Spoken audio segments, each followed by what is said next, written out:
Okay, we're okay. Let me. I'm not even gonna run the intro because, well, I don't know if I should or not. It always messes up. Yeah. Hey guys, we're live. So, hey, welcome back to another episode of the Typical Skeptic Podcast. Sorry about the delay, guys. It's always something. By the way, all right, yeah, I'm excited to have my guest tonight. I was going to complain about StreamYard, but there's no reason to complain about them. I'm just going to let it go by, and yeah. But I have my good friend Kat with me. Kat's a native Pittsburgher like myself, or I think she's a native Pittsburgher. Maybe she's from somewhere, and then she moved here. I can't remember. I moved here. Yeah.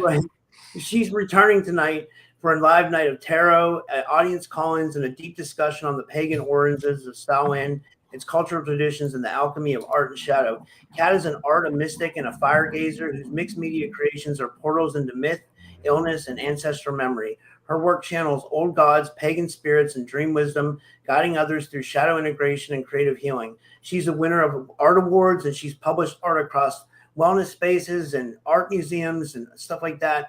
Kat returns to bring her own unique creative magic and psychic insight to the community for this Halloween special where the sacred meets the supernatural.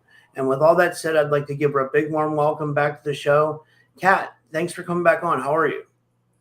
I'm good. Thank you so much for having me. I appreciate you having me back on. Yeah, it's good to see you. How are you? I'm good. Recently joined or been more active on TikTok, and that's been going great. Found a great art community on there and have connected with a lot of artists, have been doing collaborations. I'm getting my website back up and running. So I have print available over on TikTok, and I'm getting the Shopify available right now while I work on my my website. But so it's been a good adventure so far. Yeah, that's cool. Yeah, I saw your one painting. That was really dope. That painting of what was it? Baba Yaga's house. Baba Yaga. Something like. Can you tell it? Yeah, I recently did a Baba Yaga. That was really dope. I like that. I really enjoy Baba Yaga's lore. She's one of those that was meant to teach lessons where. So you go to Baba Yaga. She's much like Ursula from The Little Mermaid. You go to Baba Yaga asking for something. She asks normally for something ridiculous, and people being in desperation will agree. But then when the time comes to make payment, they don't want to. And then at which point she cooks them and eats them, and your bones become decorations. But it's meant to serve not so much to demonize her, but to have you be accountable for what you've agreed to, and to not take deals from strangers that sound too good to be true. And also not to make deals in general if you don't think you're going to be able to follow through. So, somebody's asking for your firstborn to bring your dead husband back. Maybe just don't, you know what I mean? So I just really have always enjoyed her lore and her house that has chicken legs. So yeah, I did a rendition of that here recently. I did post that on my YouTube channel, which Cat Monster Arts for everybody. Same on TikTok. And right now I'm working on a piece that we've called The Watching Queen, which is a bit more of a darker piece, but I'm really enjoying the process of it. That's awesome. Yeah. Like, how did you get into all this? Like, I don't know if you ever, for the new people that might be watching,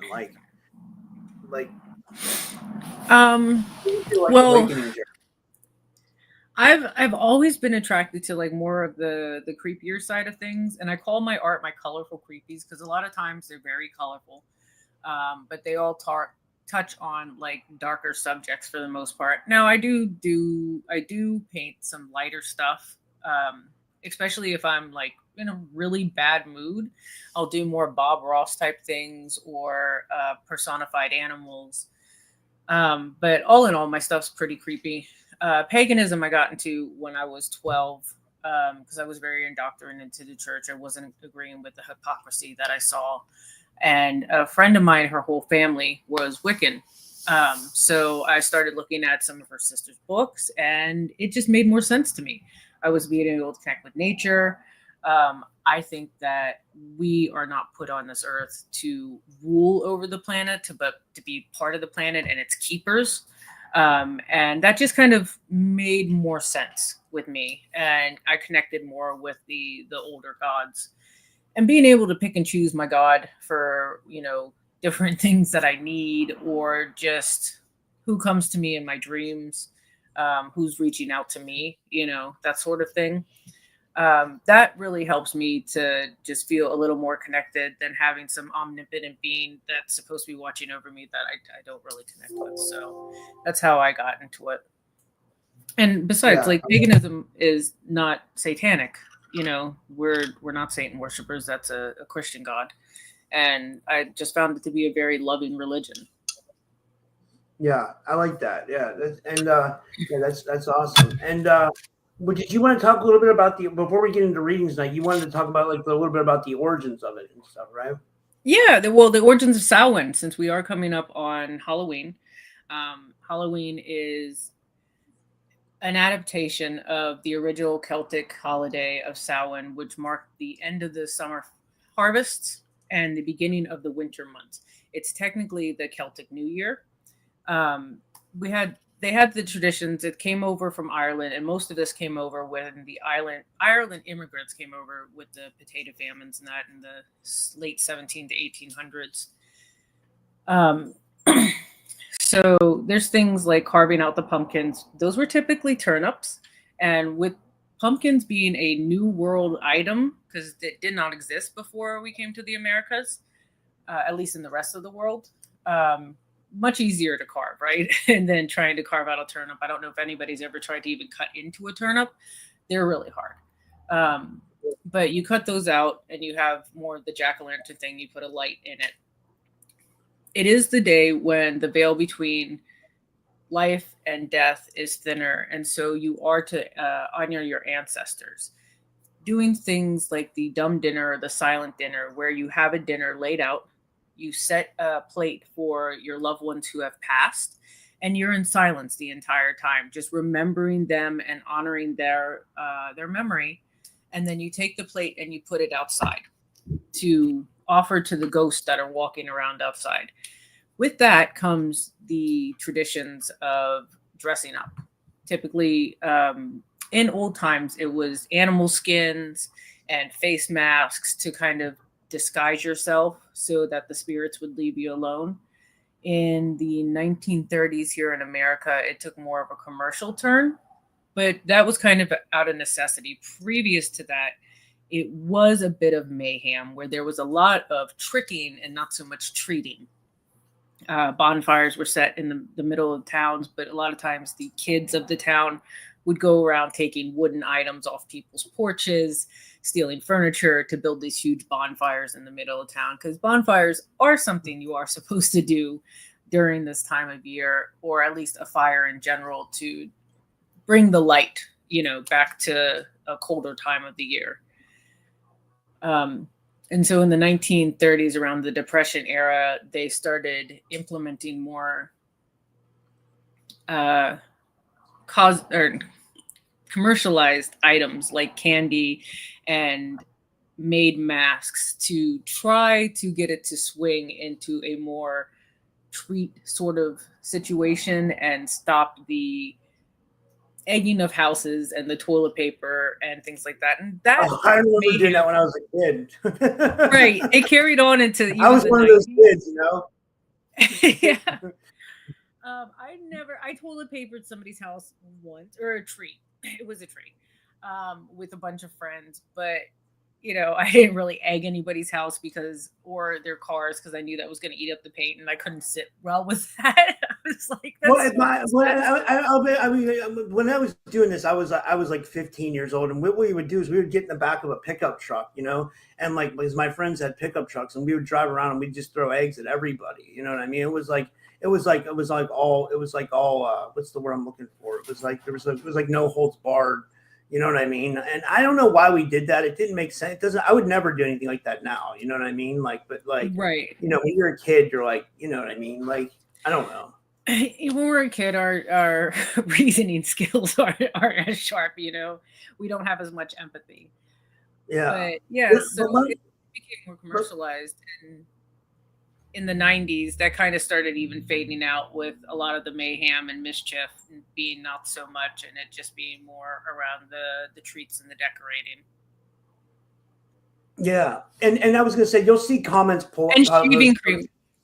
You'll see comments on the screen throughout the episode. I put them up. Like this one was from Kat. I did another woman whose name's Kat, and she says we carved a turnip one year for Samhain. Never again. Never again. Right. So hard to do. A lot of times they just kind of gouged out a face into them, and they looked terrifying. If you just like gouge out eyes and try to like put a line across for the mouth, they're absolutely terrifying looking. It kind of looks like a shrunken head ish met like somebody trying to like really paper mache it. And I don't know. It's quite disturbing and very hard to do. And pumpkins, then she followed up with like when you were talking. I'm sorry, she followed up with the shaving cream. Did you guys have the shaving cream when you were young too? Like you mentioned the toilet paper and the eggs. Shaving cream was another one, it seemed like. I definitely saw that. My daddy would have had my hide had I taken his shaving cream.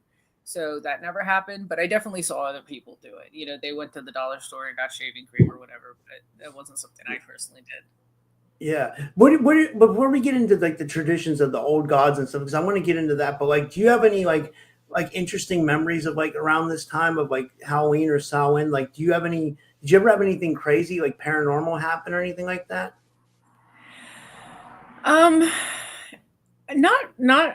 Not really. I've always just used it as a time of honoring.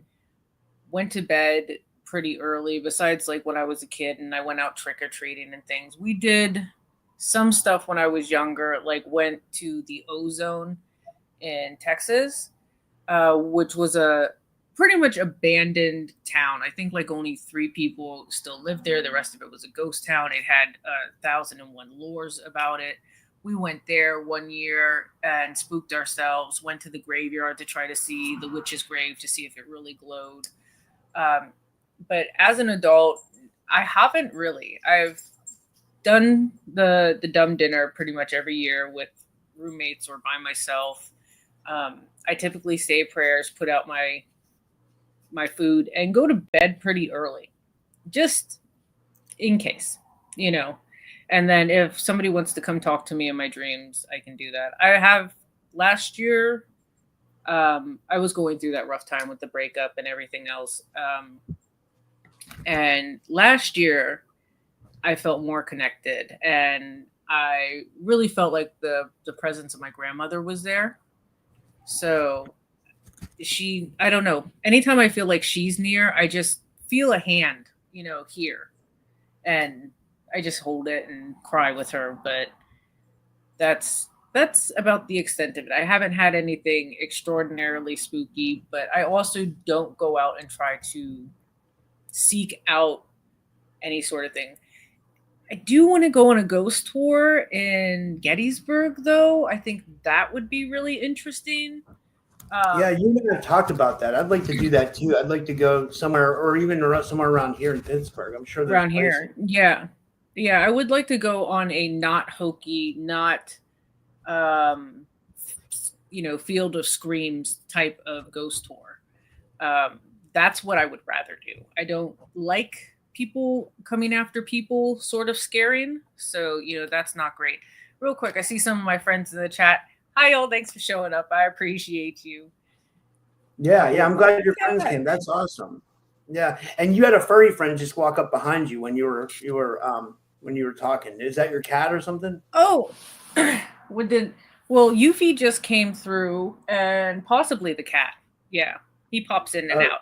I currently have the back door, the screen locked, but the back door open, and his little one tree sitting in front of that with the storm window up, so he can get fresh air and look at the trees out back. So yeah, that's cool. Yeah, nope, right there. That was my dog. The audience loves their furry friends. They all love the animals. So that's why I figured. Yeah. So you often channel the old gods and the pagan spirits through your art. Are there any particular deities or archetypes that resonate more strongly with Samhain? would you say? Hecate is definitely one of them. She's the keeper of the gateways in between the worlds. You could pray to Persephone during this time of the year if you would like. There's a male that I'm just not thinking of right now in one of the other pantheons that's not in my specific pantheon. If anybody knows, let me know. I was thinking Hell. Hell is also one of them in the Norse that somebody had just said. In the Norse goddess Hell, which is one of Loki's kids. And like in voodoo, Papa Legba is a big one, right? But he's more of like a dark god, I think. Like yes, yeah. He is almost considered a trickster god because he does make deals, and he's similar to Baba Yaga, where he'll offer you your weight in gold, but he asks a steep price. And he's not in my pantheon. He is definitely somebody I like to learn about and honor, just like Oshun. But since I kind of keep to my ancestral lineage, which is very broad, but the like hoodoo and voodoo practitioners are not in that. Like I have some Levian and Egyptian blood, but not so much like any of the other African countries. It's more towards the like Middle Eastern stuff. Yeah, that's interesting. And then you mentioned Hecate. There's this guy I interviewed. His name's Sal Santoro. He has a place called the Crooked Path in California, and he has a shrine to Hecate when you go in. Like, he's always doing stuff on Instagram. He's a good follow if you guys like to follow people that are like around here. No, he's in California. California. Okay. I saw him on Coast to Coast. I listened to him on Coast to Coast, and I invited him on. And he's been into like witchcraft or Wicca since a long time. But he seems to like venerate Hecate a lot. Yeah. Yeah. I mean, she's really good to work with as far as a lot of things, but she has to keep her secret doorways. She works well with divination, with sleep. Not thinking of the word when you read your dreams and that sort of thing. She's also feminine power. So if you just want somebody that's a feminine, she is a mothering type, not so much like Guan Yin, but still a watcher, and she loves dogs, whereas Freya is more with cats, So if you're really a dog person, she might be your somebody to add to your pantheon. That's cool. Yeah. And I just wanted to give a shout out to your mom. Your mom's in the chat. She says here, she was saying before the show, she's like, is it on? It's your mom, your mother. So shout out to Kat's mom. Hi, Mom. That's cool. That's really cool. Okay. So how can art and creative expression serve as a bridge to ancestral or unseen realms during this season, would you say? Oh, absolutely. So you can incorporate art into shadow work at any time. And this is a good time to reflect on the past year, what your challenges were, what the things that you would like to overcome from your past. Because you shouldn't hold on to trauma. You should not forget it. I'm not one of those people that are like, oh, let it go. No, it's part of you. It just, you shouldn't come into the room with your pain right here. It should be like at some point you need to go, okay, what are the lessons from this? What can I learn? How can I see these things to better serve me, to make me grow and become a better person, to where I can set my pain to the side and I have the lessons here. I approach with my boundaries, with a healthy attitude, with not being able to freak out on stuff. You can go, hey, you've said something that really triggers what's going on in my past. So like, I'm going to need a second to calm down and resort things instead of just like freaking out on somebody. Right. So during this time, it's really helpful to reflect on that. I believe in adding artwork to a lot of shadow work. So You can draw it out if you want to do something similar to the childhood trauma piece I did, or like with my stomach monster or things like that. You can, but then you could also just do it in a symbolistic way where you can do sigils.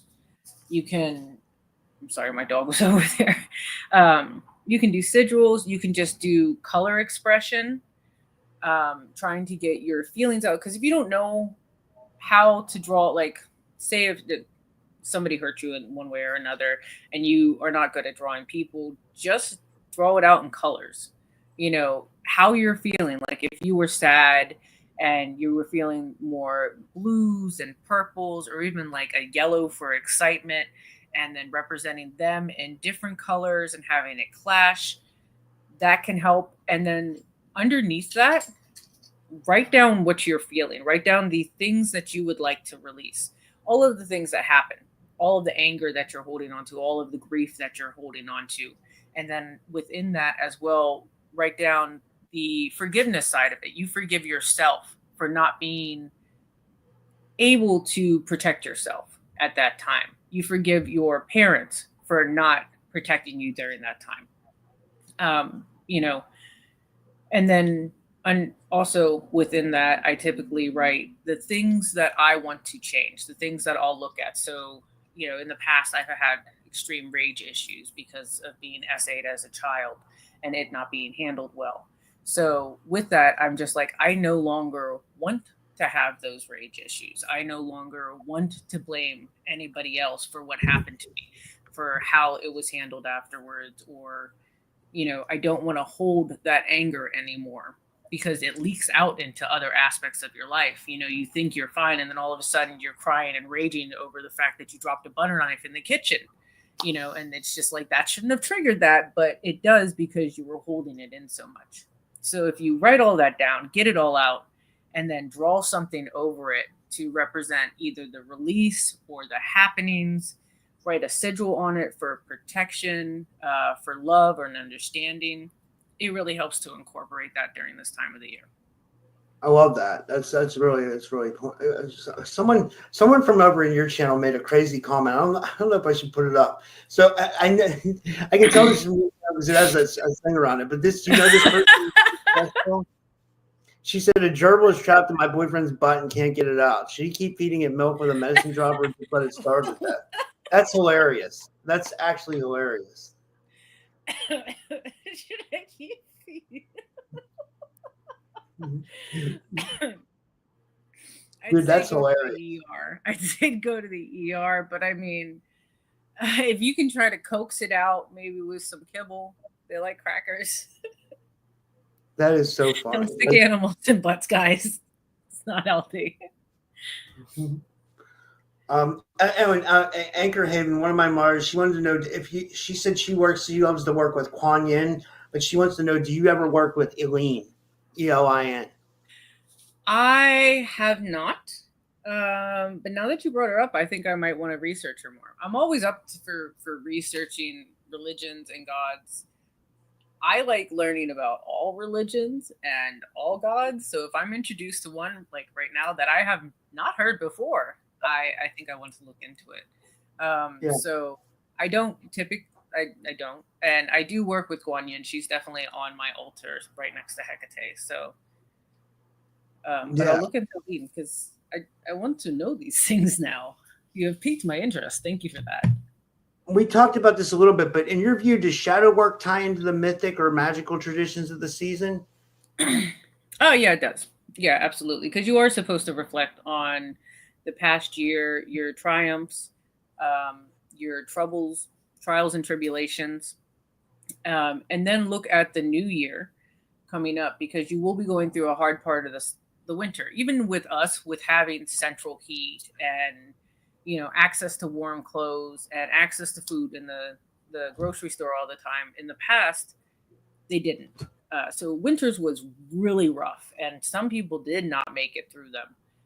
Even now, there's cases where people won't have heat on and don't have enough blankets to stay warm and that sort of thing. So it is a tough time coming up. So you don't want to hold on to a lot of your negative things, because you're going to go into a time where it's going to test you before you get to spring. And it's a really good time to clean out your closet. Like, clear your head, of the cobwebs and the nonsense.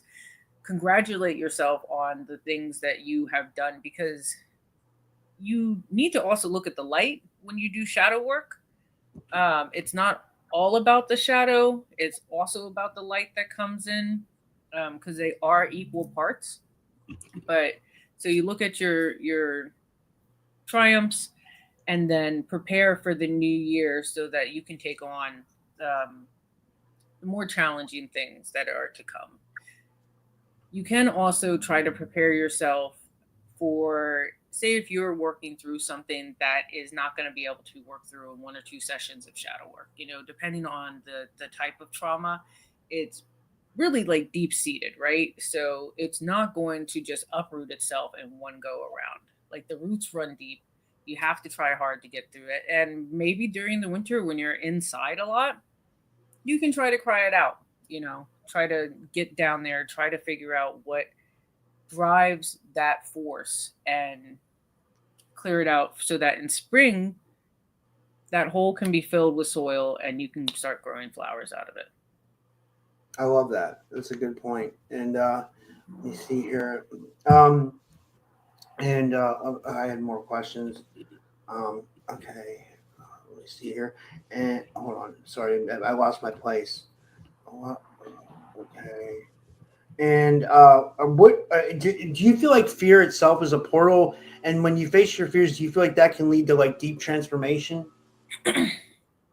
Yes, absolutely. That leads back to so fear is very controlling, right? We see that in a lot of the world. You can drive people to wipe out another people because of fear and not understanding things. Fear can cause havoc in your life in so many ways. And if you're too scared to face the feelings that you have, you will keep boxing them up. And it'll be like a Russian doll set, where it's just like you took these feelings of fear about a thing that happened, or what you think's going to happen, and stuffing it in a box, putting that in another box, stuff, all the way down until you're sitting on it. And then it starts popping up in weird ways, where, like, agoraphobia could happen. Fear of going to certain places because you think, oh, well, maybe you had a traumatic happening there. Maybe there was a breakup. Maybe you saw somebody getting robbed. Maybe you got pickpocketed or robbed or whatever. And so you have like an intense fear of going to that place. Well, how many times does that actually happen at that place? Probably like once, maybe once a year. If it's a worse neighborhood, maybe once every 10 years. So it's like you have to sit there and go, I'm not going to not go to the movie theater because somebody acted up. The chances of that happening again are like pretty low. So that leads over into anything that you have from past relationships, past traumas. You kind of like really got to face that sort of thing so that it doesn't become a driving force in your life that's going to have such a negative influence. Yeah, I love that. Yeah. Hold on. And, my dog's hips. 1 sec. I'm sorry. I can hear you. That's okay. I was good. Yeah. I'll wait till you come back. I gotta go to the bathroom. Sorry. But I can wait. And you start doing readings, and then.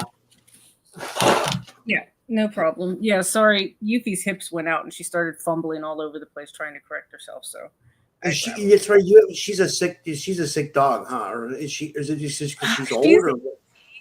She's 18, so she's in her 100 years. And at 100 years, you get a lot of health issues. It's like grandma, you know what I mean?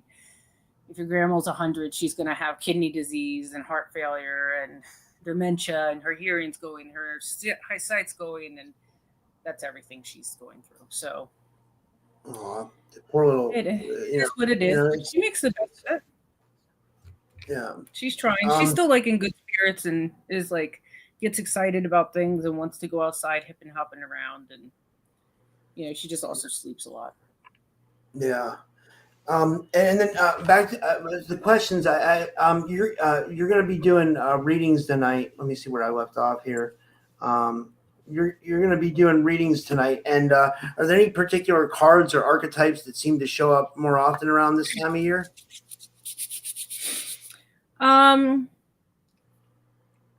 Sometimes Judgment, the Tower card, and the Death card. The Tower card, I'm also trying to reframe people's ideas around the Tower card and the Death card. Like, yes, the Tower card is a destructive moment in your life.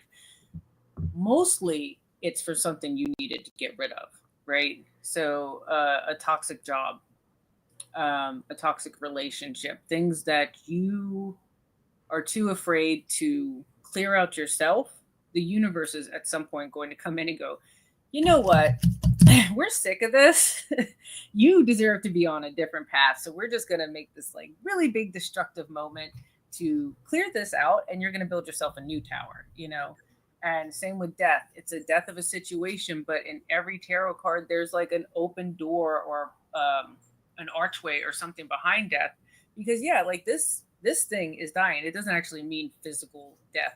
Occasionally it can, that somebody that is going to die, but that's very rare. Usually it's a death of a situation because there's something like right there behind you that you need to pay attention to go get. So like those come up a lot. Other major archetypes I think would be like the Empress and the Emperor, trying to get it into your God power, like your greatest being and self. I saw that comment. I feel like I need a vacay from the shadow work, planting seeds for healing and hope. Absolutely. And if you need to take a break from your shadow work, set that aside for a little bit. By all means, like don't drive yourself crazy thinking like, I need to clear this out right now.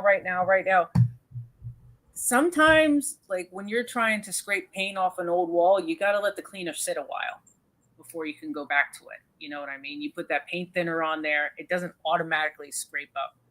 Sometimes you got to let that sit, hang out, maybe clean it with some soap and water, and then get back out to it again, So you don't have to clear everything out. It's not ever a one and done situation. So, definitely take your time on that. Yeah. And should we start the readings? Would you like to start? Okay, so Absolutely. If anybody wants a reading, put your name in the chat, and you guys can donate. I'll put the links in the description to donate, and that it would be helpful, and you don't have to donate though to get a reading. You could just get a reading, but I like to give the psychic something when they come off. So, yeah, it's like an energy exchange. So, any particular deck you're going to use tonight, or? So today I have Everyday Witch, which I work with a lot. And I did get out my Halloween deck, which is a fun little deck. So it's like pumpkins instead of coins, or pentacles. There's also coins. There's bats instead of wands. I think staves might still also be staves. There's a two of imps.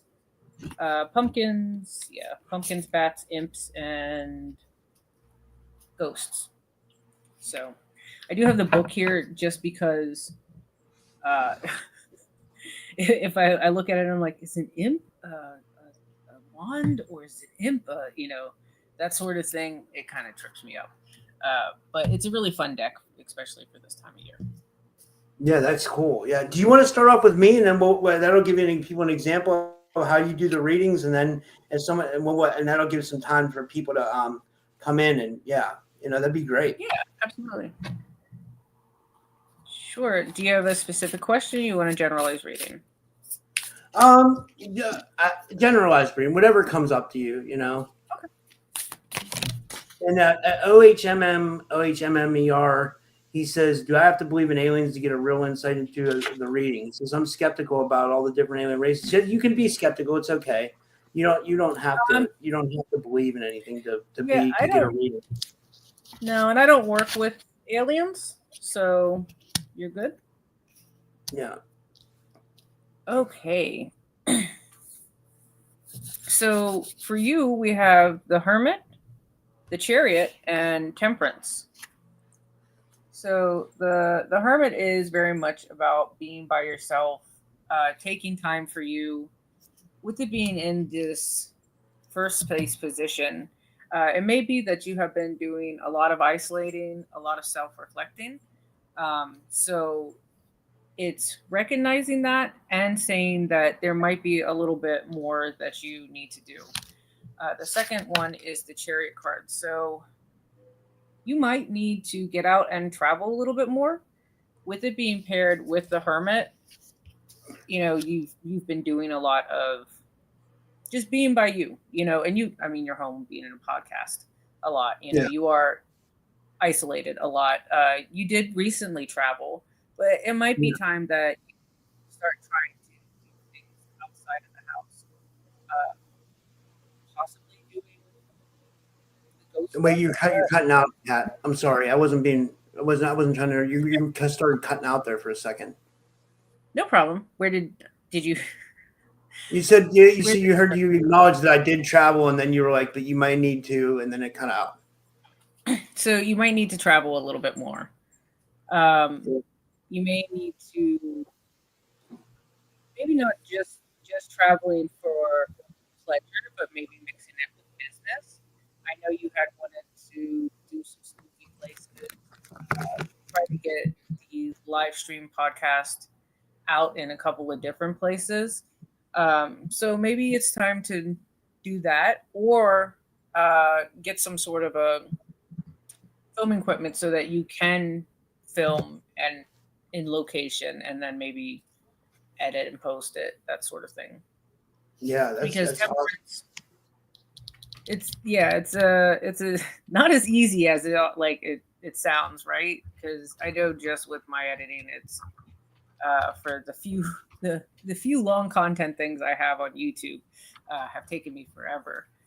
Temperance with this is about finding that balance, about learning, and about growing. So I think with this that there may be some channeling, or not channeling, there may be some traveling in your future where you're really going to find like a new balance. But I do think that this is maybe saying that you need to find a balance between inside and outside home life. Yeah. Because I think it will be prosperous for you. Yeah, that's cool. That was a great reading. And if anybody else would like a reading, put your name in the chat. And let me see here. Yeah, we'll just that was a great reading though. Yeah, I'm gonna take your advice on that stuff. For sure. Because even if you get like a GoPro, or like one of those little magnet mics, because you can film off your phone. You don't need a huge setup. They have wonderful little lightweight tripod stands now for your phone, and it might be something you can look into. Yeah, and yeah, guys, you guys can call in too if anybody would like to call in. The phone number is 573-877-7637, and you can get a reading over the phone, or you can put your question in the chat and you can get a reading in the chat. Maybe people are just shy tonight or something, so Don't be shy. It's just a 3-card reading. I'm not doing massive readings.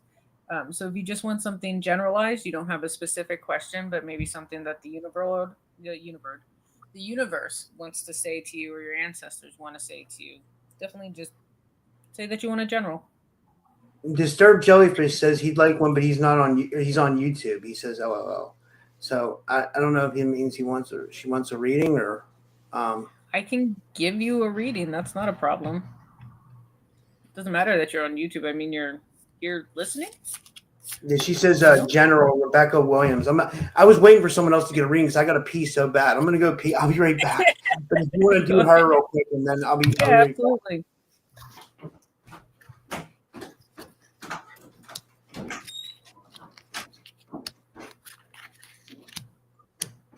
All right, so I'm gonna do Disturbed Jellyfish first. I know they said they're on YouTube, but that shouldn't much matter. So I generally, when I do card readings, I go with what pops out. So this one actually 4 popped out. So we have the 8 of Pentacles, which is usually about business and prosperity, typically having your own business. So if there is something that you were looking to start, maybe new job, maybe starting your own business, maybe starting your own apothecary, because then the next card that came out was the 10 of Pentacles, which is very much about prosperity. These are things like this shows that you have grown kids, another smaller kid. There's a cat and a dog in here.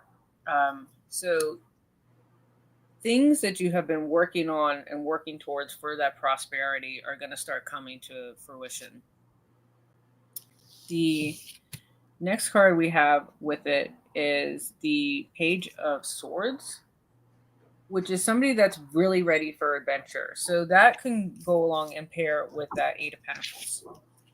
So if you are going to be, and it's having a childlike enthusiasm with it. So if you are going to be starting out on a new adventure with a career, definitely take it in stride and have that childlike enthusiasm with it, because in the end, you're going to really start seeing some prosperity. And then the last card is the 9 of Wands. So this one is coming up most likely because you feel like your back's against the wall. That might be with your current situation. Maybe you're having fears about starting out on that new adventure with your job. Maybe you're having some self-doubt, some imposter syndrome, but like the rest of the cards are saying, don't worry about that. Definitely take that leap. I love that. So that was jellyfish. Now let me go back we up. Got some more people. We definitely got some more people. And let me see here. Anchor Haven also asked for a general. And then Maylene is after that. Yeah. Anchor Haven's one of my moderators. She's really cool. She's been following for a long time, and she has her own channel. She's real witchy herself, you know. Oh, sorry, I didn't realize I didn't have my camera on. She's a man. It's okay. Happens when you're like in a rush to get back.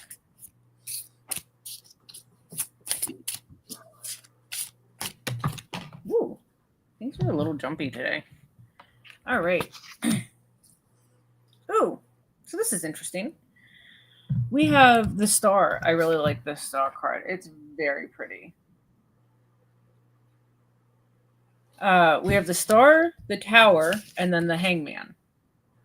Remember I said about those tower moments? So with the Star, I think, okay, with these 3 together. So we have that tower moment and the Hangman. The Hangman is very much in this card. You'll see that he's upside down, but in his hand is the key. He's just biding his time. Somebody has hung him there. Somebody's locked him up. But he has the resources and the tool to get out of it. And not only did they do a poor job of hanging him upside down because it's a broom stuck between 2 trees, all he has to do is just kind of wait for something to clear out. And that might be that tower moment. So there may be something going on within your life that is just biding its time to really clear out and give you that star moment where things are going to start aligning in the universe.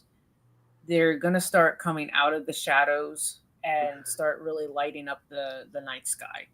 I think that there may be something coming that might be a little more destructive in your life. But if you're prepared and you look at the situation, like you have the tools to get out of it. You have the tools to overcome it pretty easily. And if you view it as a clearing out moment, say it's a not good relationship. You know, relationships are not easy. Even if it's a very toxic relationship, emotionally, you're still going to feel heartbroken.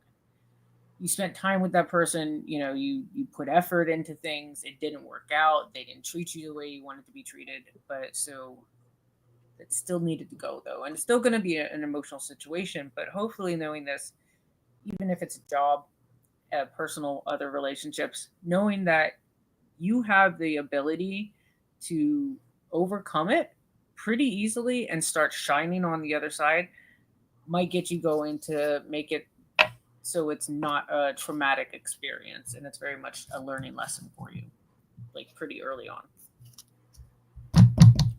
That's amazing. And she says she just responded to you. She said, always the tower. She says, I'm a walking tower moment. She says, that's awesome. And then she says, I hope so, Kat. My vision is starting up again, she says.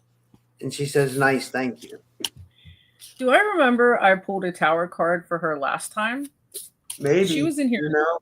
I'm pretty sure she was in here last time and I did a reading the last time. And I feel like it was either a tower moment or there was a lot of swords going on. Hey, Julia has a lot of super stuff going on. You know? Yes. Yeah. Okay, I am remembering right. Yep. So whatever's going on, if it's still going on from the last time and we're still working through that, you got it. Like, it's going to get freaking better. It's going to get a lot freaking better. And you're going to look back on this time and go, huh. I believe Millie was next. Yeah. Melly, yeah. And she just said she'd like a general. And okay.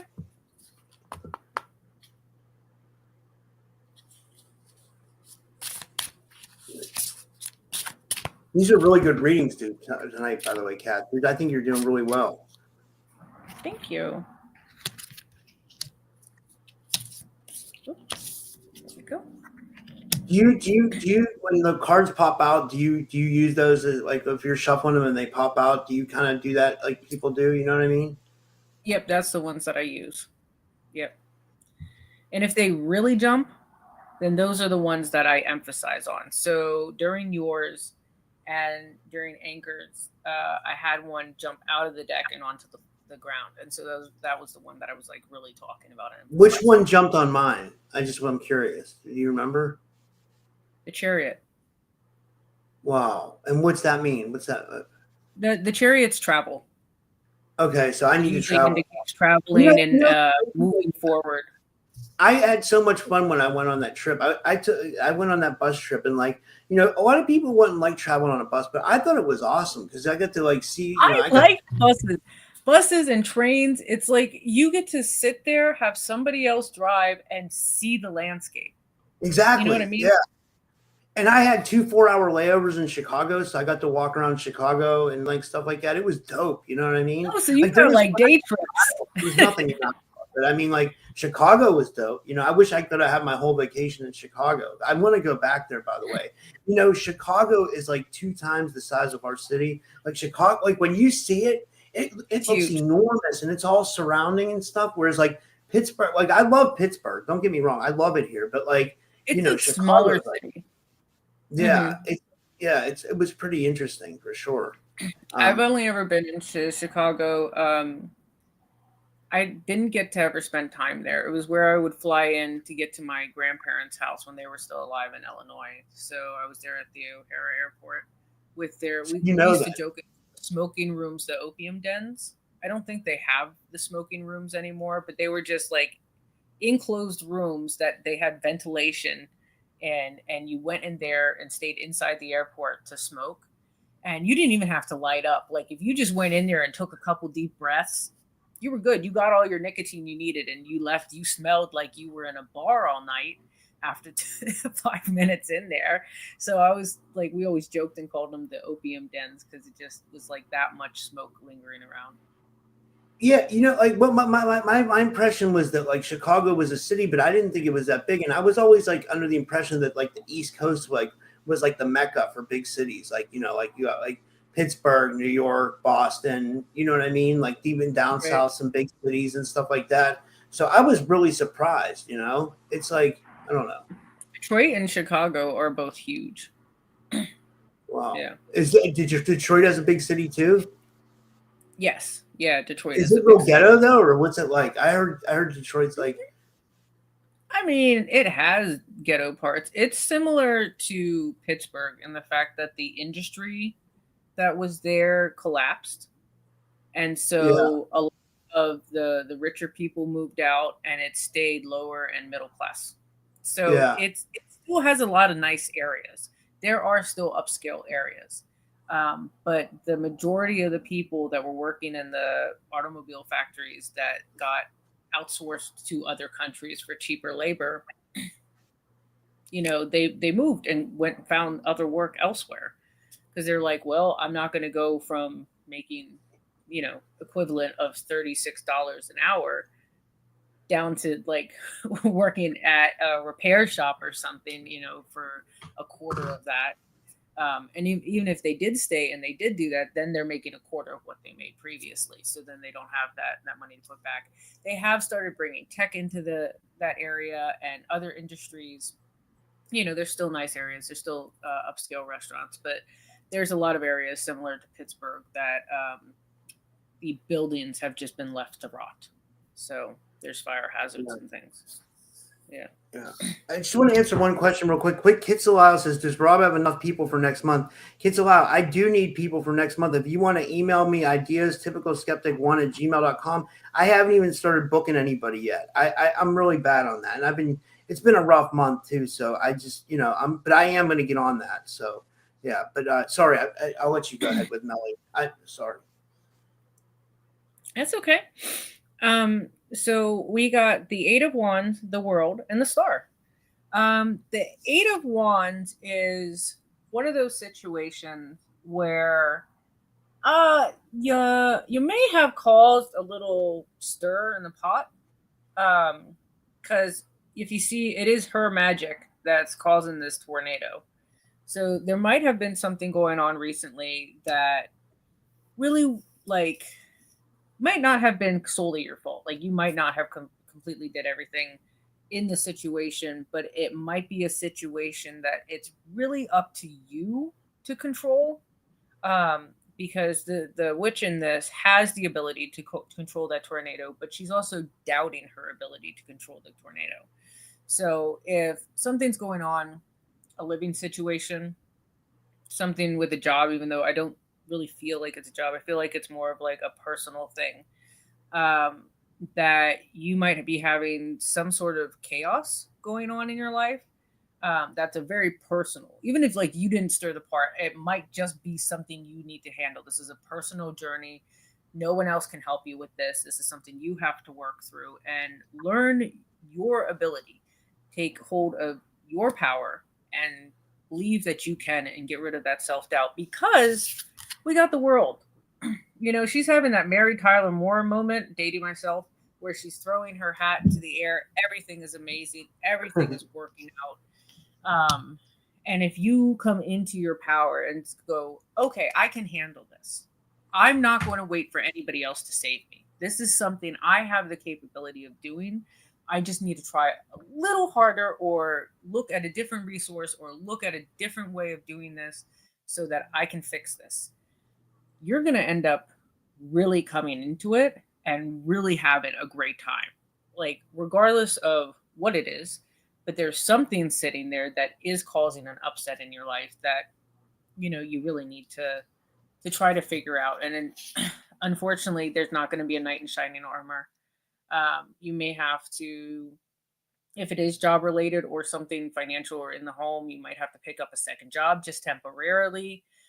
Maybe do some DoorDash or Grubhubbing or something to get that like extra money in your pocket.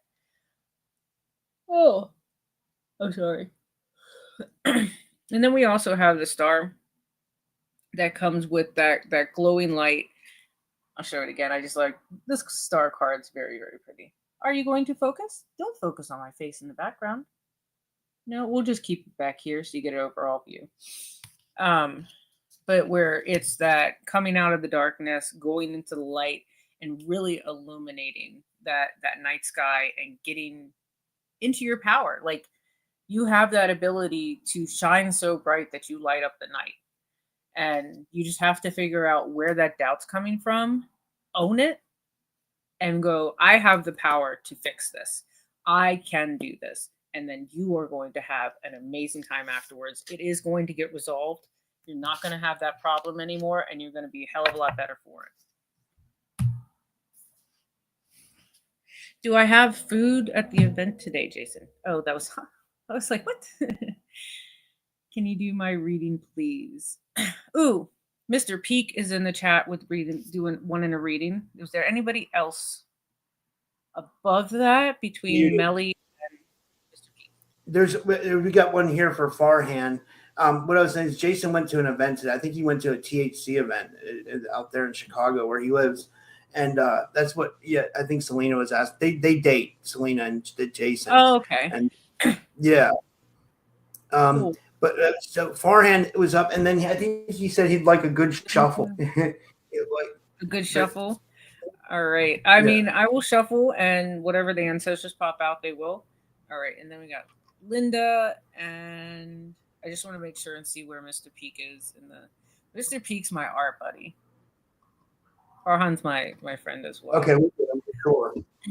So is he? I can write him down. So we got Linda, and then Mr. Peak, and then who? Anybody? So these all. I'll get it. I'll make sure I get it.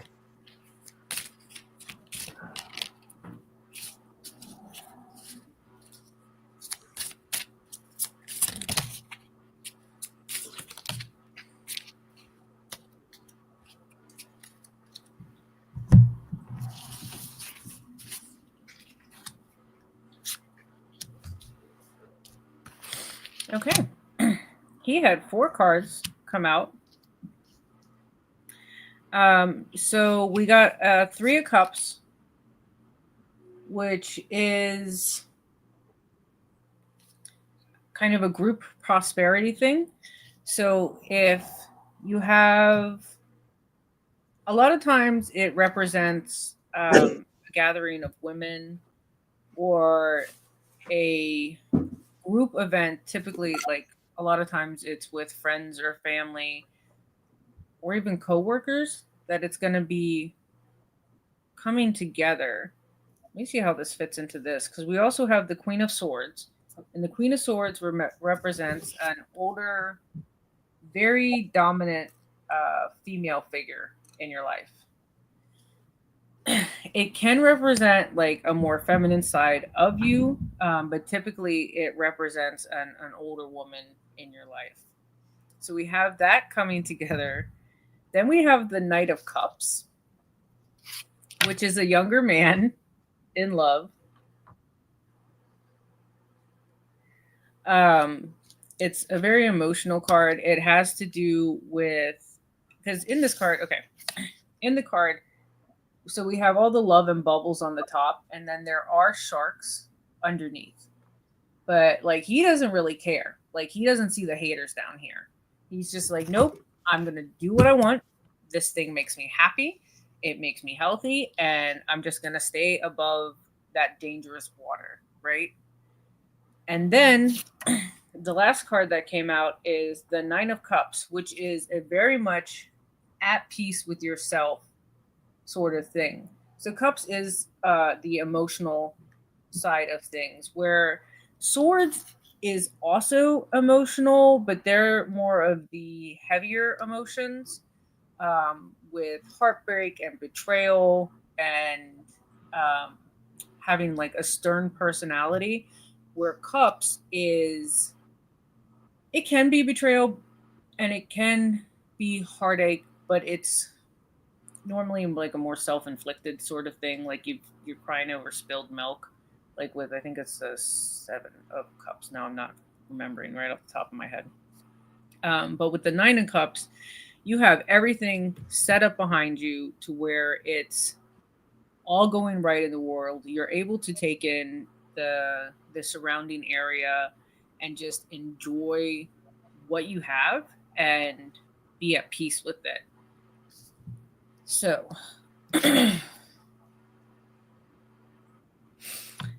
the Knight, I think I called it the Page of Cups earlier, but it's the Knight of Cups. The Knight of Cups could represent you. It could represent also another younger person, a younger male in your life.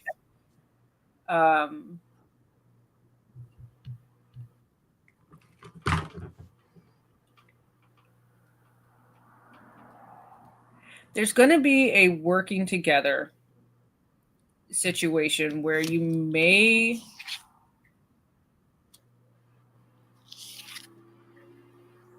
have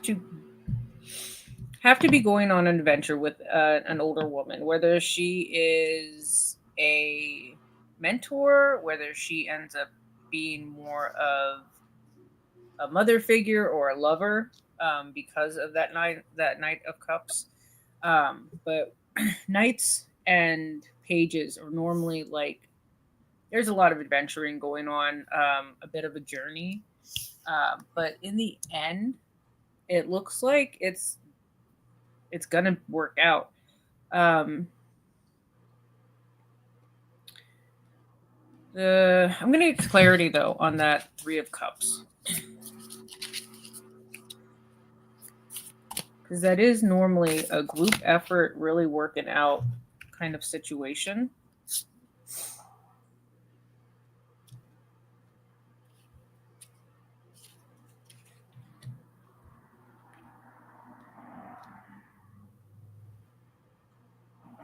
Yeah, it gave me the Page of Wands, which is, again, like, there's going to be a journey. So this cat is acting as pretty much like the spirit guide for the page in this, and he's like, we're going this way, and the cat's like, yeah, I think maybe we need to go back the other way. So there might be a bit of a journey that you're going on emotionally, but really just stay on your path. Maybe take some advice from friends, and work together with them regarding it. Or maybe a friend group will start getting a little more. Maybe there's a friend group coming up that you might meet a person.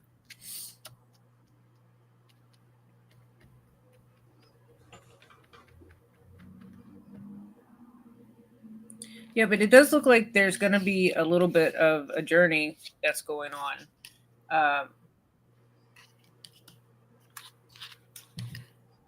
And possibly look out for an older woman to be part of that journey.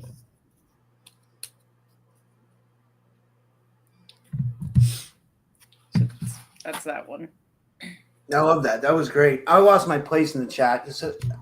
I'm trying to find Linda. Linda?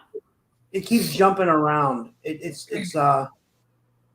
like a targeted chat. My hand sanitizer. Okay, that was. I see where that was. Now, there we have the Andromedan too. Should I do the Andromedan real quick, or should we do the Andromedan real quick until I find? Or well, I'm trying to find my place. I'm sorry. I'm trying to. Oh, here he goes. Here he goes. Here's Linda Wagner. I'm gonna pick, but I can't find your friend. I mean, if you want to do your friend first, then we can do. I just can't find his avatar. Well, there's Linda. Chat. Who? Mr. Would you call him Mr. Enrique Peak? Enrique. Oh, it's Enrique. Okay, yeah, okay, I see him in here. Okay, I got it. Sorry. Okay, yeah, because okay, so we'll do Linda first, and then we'll get on. I'm just going down the line, and if anybody donates, I'll get to you. Or if you donate or call in, I'll get to your reading first. But like otherwise, I'm just kind of going down the line with however you guys requested them.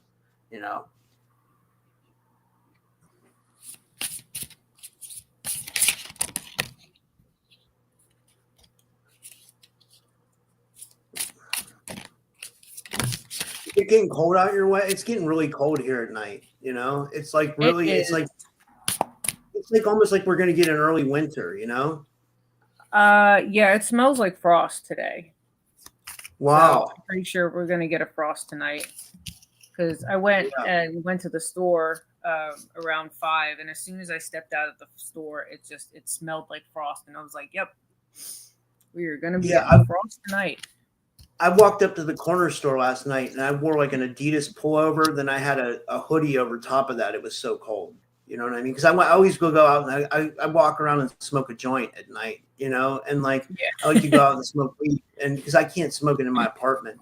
But I mean, it was freezing. It was really cold. I had to literally wear double layers, and it's not even November yet. Yeah, it's like I can't smoke in my apartment either, so I feel you. Like I usually just have a blinker. You like weed? I can't remember asking you that. Do you like weed? Yeah, I have my medical card. Oh, I use it so you get the primarily for good my shit. stomach. Yeah. Man, I gotta hang out with you. I didn't know you get the good shit. Yeah. I have it for my anxiety, but the doctor and I have spoken many times how it helps my gastroparesis. Yeah. And they collect data, about like if it's helping with other things as well. And I was like, absolutely, it gives me an appetite. I mean, that way Yeah. I like if I haven't eaten by like 5 o'clock, I'm like, well, I'm not really hungry, but maybe if I take a couple of hits and not get like super, because if I get way too high, I get the munchies, and that's never a good thing with a paralyzed stomach. I can't overeat. Well, oh yeah, I was gonna say, is it hard living with that gastroparesis? Like, It's become a lot more manageable. We found a couple of medications that relieve a lot of the pain and bloating that comes along with it. yeah, And the medical marijuana definitely helps take the edge off. So if I'm like my stomach decides it wants to go into spasms for no reason whatsoever, a couple of hits will like make it calm down and start behaving. yeah. You kind of. I'm sorry. You cut out there again. I think Cut it's out. something. Like now that I can hear you. It might end. It might be like I don't know. There's been a lot of internet issues in my area. It's like on my Ring app. It's everybody's keeps going. Hey, is everybody's Xfinity out? Is it just in Zone 5 that Xfinity is out? And so it's probably my internet. I'm gonna be so for real. Yeah. By the way, Farhan said that was amazing. He said that was amazing. He said he's looking forward to that journey, and he says thank you. You're very welcome. So Linda, we got the World, Death, and the Eight of Pentacles. This is actually a really good reading. Very happy reading. None of them are bad readings, right? Because we still need to do things that are in the learning process. So we got that World, which again is that Mary Tyler Moore moment where you're just like absolutely loving life. But we have Death, but it is then followed by the Eight of Pentacles. So like I said before, with Death, you see that door? So we have like a death of a situation, but there's an opportunity that is open in the background. You may have seen it. You may not be aware of it. You may want to be aware of it. And then the Eight of Pentacles typically is with you living your best life in whatever craft you're doing. So if you wanted to start your own business, if you wanted to become a partner in a business, if you're looking to grow yourself and maybe go back to school, maybe now's time to like cut ties with a job that is not serving you, because I really feel like this is financial based. Maybe you're retiring and or coming up to like a point in the job where it's become so stagnated and you're like, you know what, I'm bored with this, let me do something else, or let me maybe have a side hustle. So maybe you have a job that you're like, oh, it gets me through, it's a 9 to 5, but it's not absolutely terrible, but I'm bored out of my mind.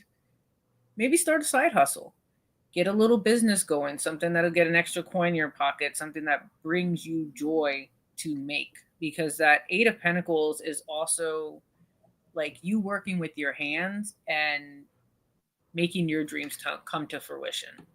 So it'll really like bring that together. But you got to look for that moment that it's going to be the death of something, but the opening of another thing. And I really just think with this World card, you're going to have a good time doing it. Whatever it is. I don't think that there's going to be a tower that I know there's not going to be a tower moment before that. So if you are looking to kind of like you're retiring from a 40-year banking job. Okay. So if so you have retired and maybe you're growing a little bored. Maybe you want to start working at a shop or picking up maybe some part-time stuff in something that you wanted to do, like not just anywhere and being like, oh, I could work at Sheets.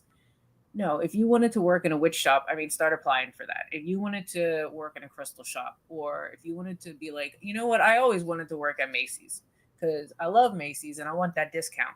Do it. You know, like find something that is going to bring you joy. And if you don't need the money because you're already gotten into retirement, paycheck, do something that just is absolutely for your joy and entertainment. You don't have to do it for financial reasons. It's purely about self-satisfaction and just like getting that part of you to be a little bit happier.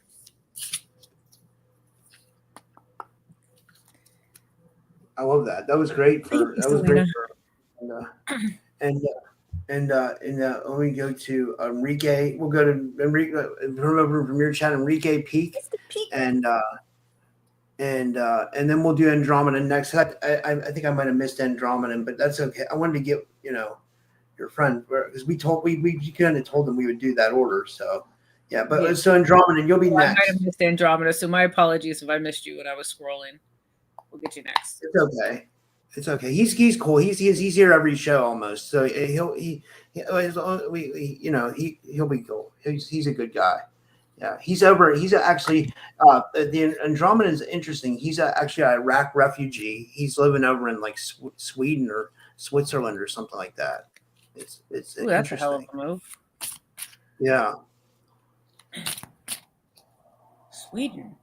What's that like? That is one country I have not been to. Now, I haven't been to a ton of countries, honestly. I think they were one of the countries that was like neutral in like World War II, Sweden and Switzerland or something. And they're, they have the Swiss banks over there. They have all the money in the world, like they. Where's the Hadron Collider? Is that Sweden? The Hadron Collider is in, oh shit. Where guys, tell me in the chat.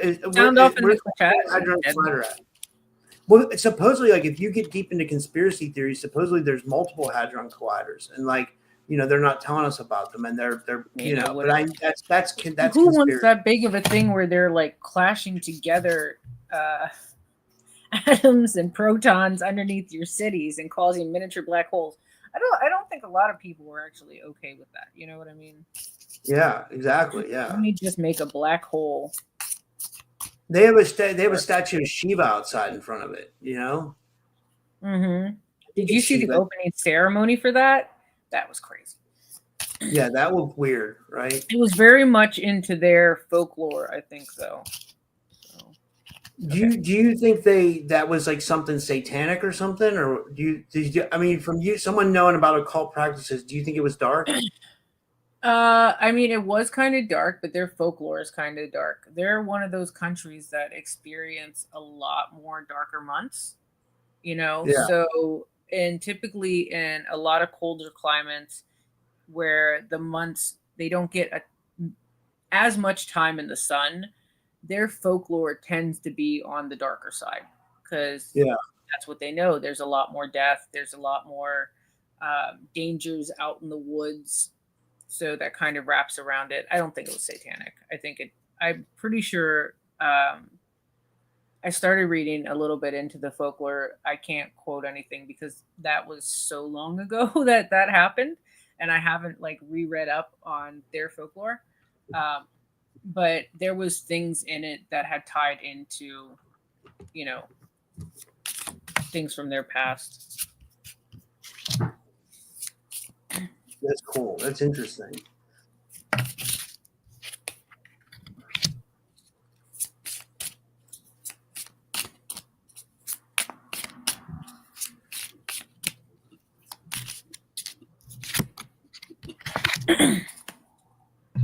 People are chat are asking where would we go first? Where would people go first if they went to travel the world? I think I would go. If you ask me, I would go to Brazil. One of the places I would go first is Brazil and South America.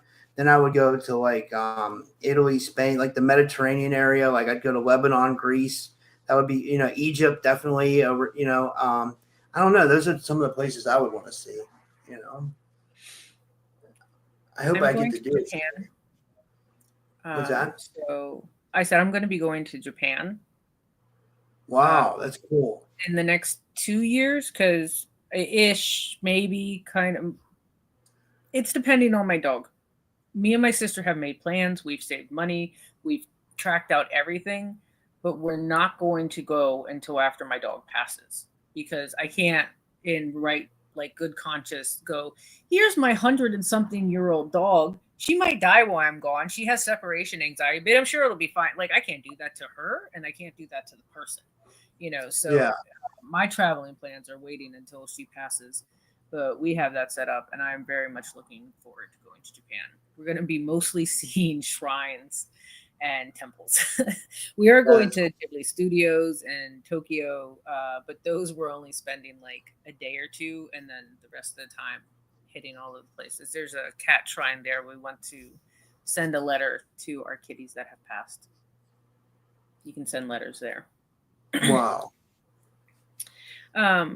So Mr. Peak, we got the Two of Cups, which so you have two people there. It's very similar to the Lover's card, but it can also be a business transaction, or it can be both. So if you have a partner that very much supports you and you support her in like y'all's growth within your businesses, within your careers, that's a good representation of it. So paired with that, we have the 10 of Wands, which is about carrying your burdens or carrying somebody else's burdens. Like, are you carrying too many burdens that are not your own? Like maybe you need to put down some sticks.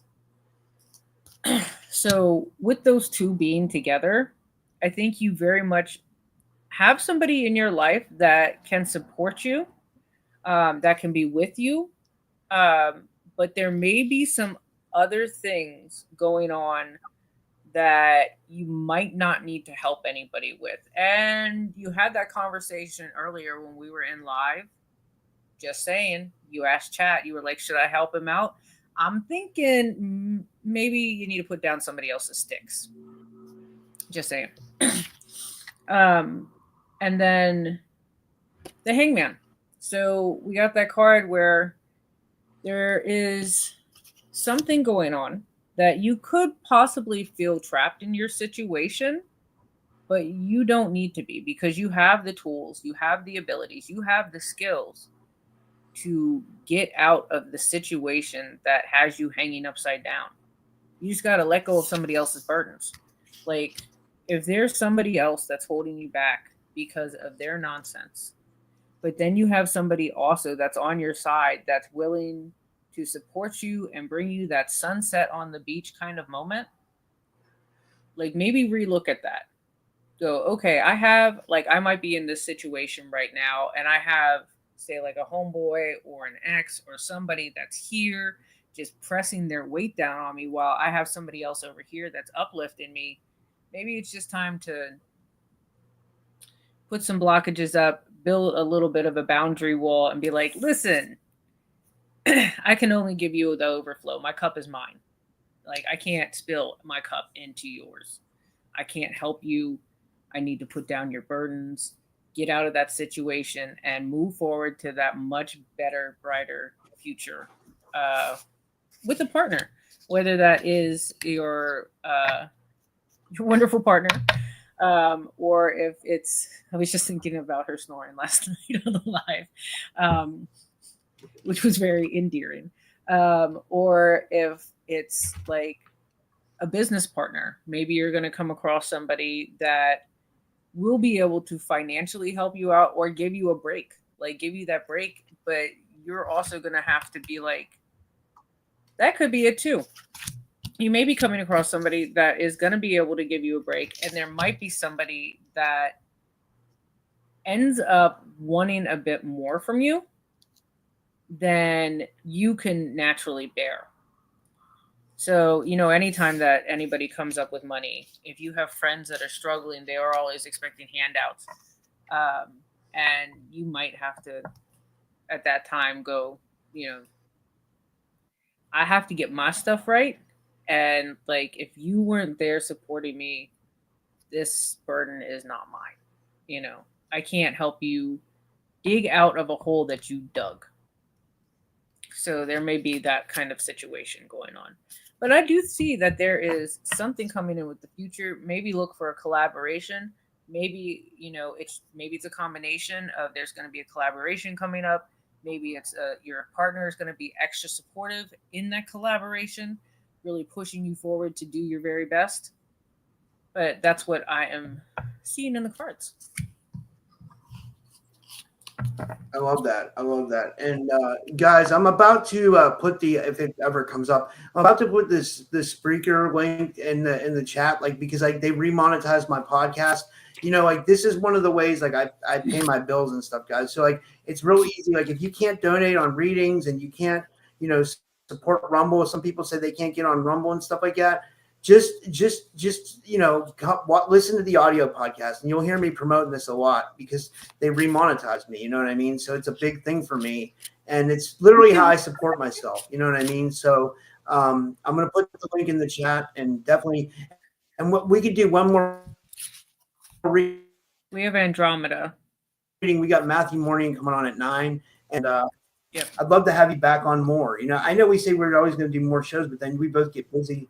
But I definitely would love to have you back again, like, because this was really, everybody loved the readings tonight, and this was really good, honestly. Absolutely. I know we had Andromeda to do, so we can do that. Yeah, we'll do Andromeda,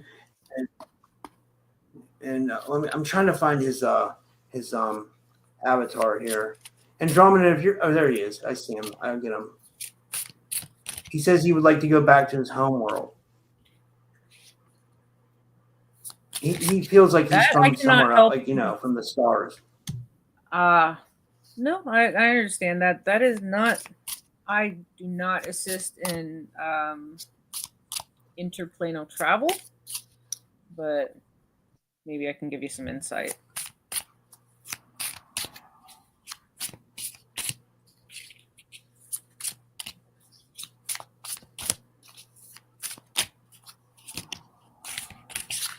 Ooh.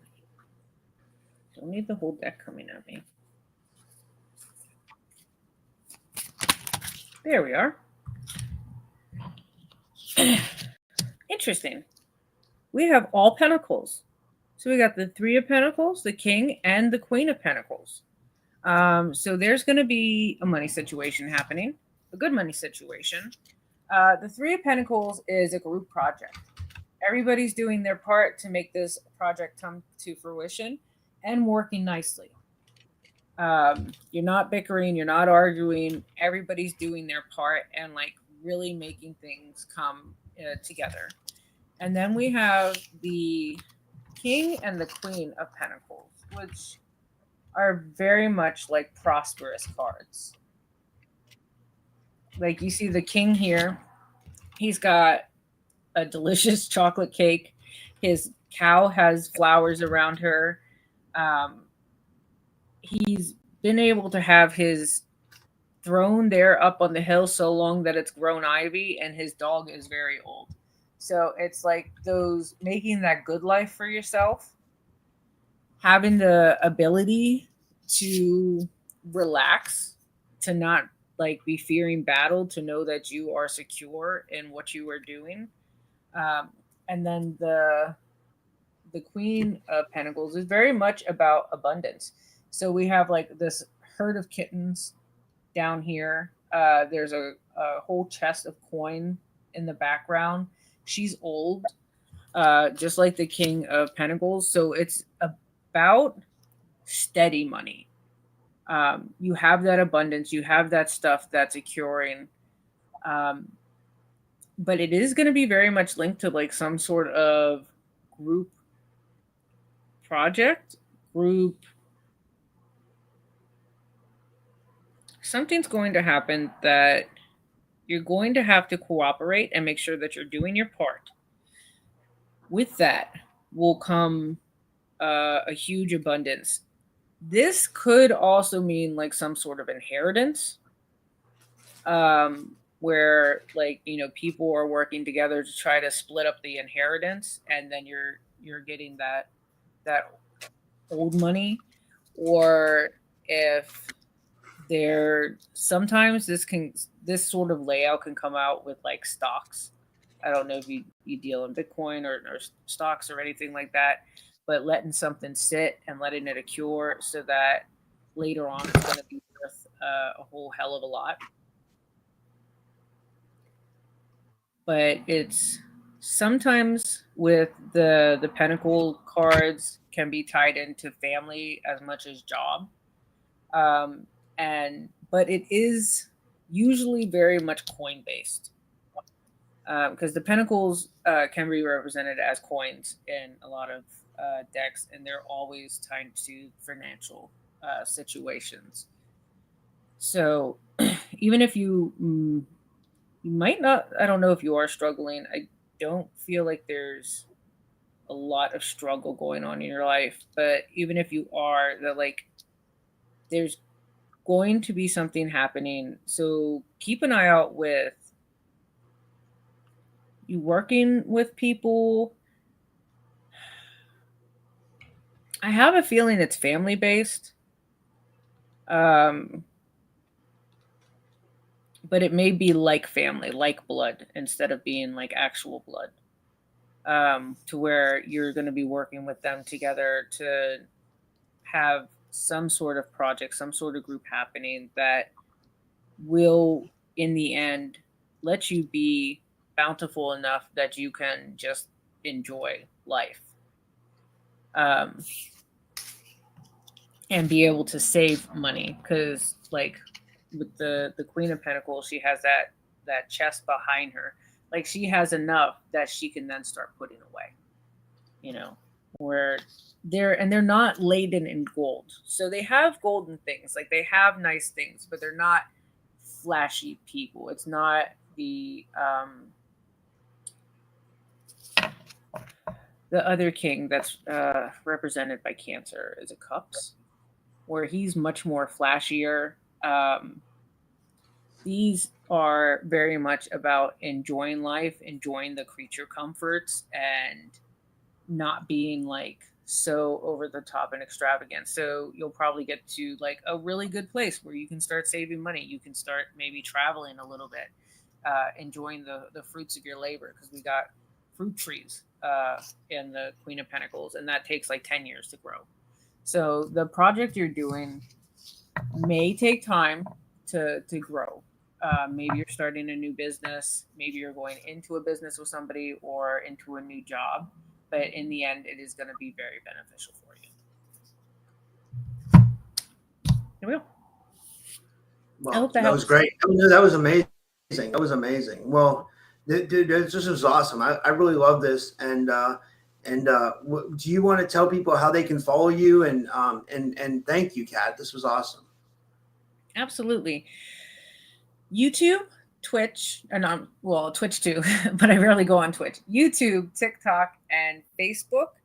I am Cat Monster Arts, all one word written together. Just as you see my name, Cat Monster, on here. And then Veiled Artist, I am on Instagram. I've had that account since 2011 when Instagram started. I can't change it now. And I can't run more than one account. I have too much other stuff going on. But yeah, definitely give me a follow. I go live on TikTok pretty frequently.